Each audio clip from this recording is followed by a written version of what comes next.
Herre Stig. Stig han er hipster. Stig er lige i gang med at læse en intellektuel bog, men vi forstyrrer ham alligevel. Han kan godt lide at læse blogge om, hvad han skal synes, og om, hvad for noget tøj han skal have på. Derudover drikker han selvfølgelig kaffe. Kaffe det er voksent, men på samme tid er det ikke. Hipsteren Stig er nu ved at opstille et billede. Det skal han uploade på Instagram, så alle hans hipstervenner kan se, hvor intellektuel og sostifikeret han er med sin kaffe og sin grankål. Yes! Han bliver glad, fordi han har uploadet et godt billede med mange likes. Nu er det tid til mad, siger Stig. Tomater skal der på. Så. Og de skal selvfølgelig ligge rigtigt. De ligger ikke helt rigtigt. Så. Den skal selvfølgelig ind i ovnen.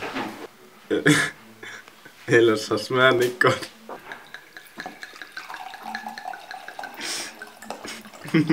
Stig kan ikke lide vin, men alligevel så hælder han det op. Han har selvfølgelig ikke tænkt sig at drikke det, måske. Men det ser bare fedt ud. Derfor har Stig hældt vin op på en ganske normal mandag. Det skal stå sammen med hans pizza, som er flot. Og krydret på en meget individuel måde, som ingen andre ville have gjort det.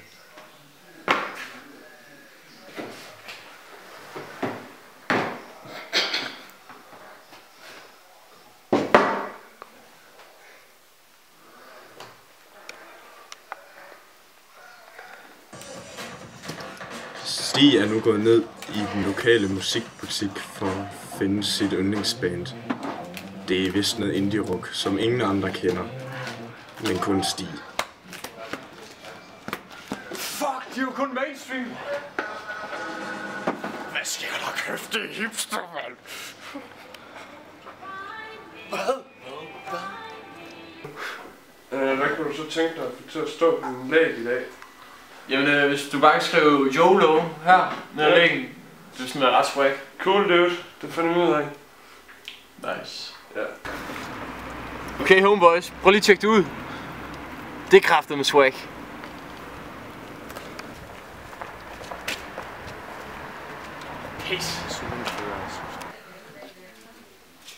Stig er nu i genbrugsforretningen for at finde et gammelt kamera, så han kan tage nogle billeder i dårlig kvalitet.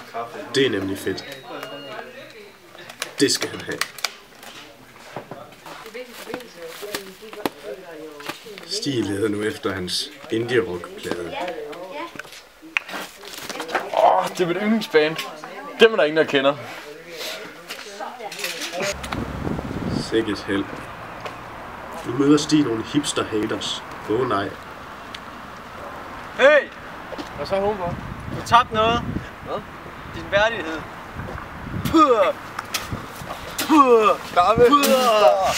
Kom her, kom her! Lorte hipster!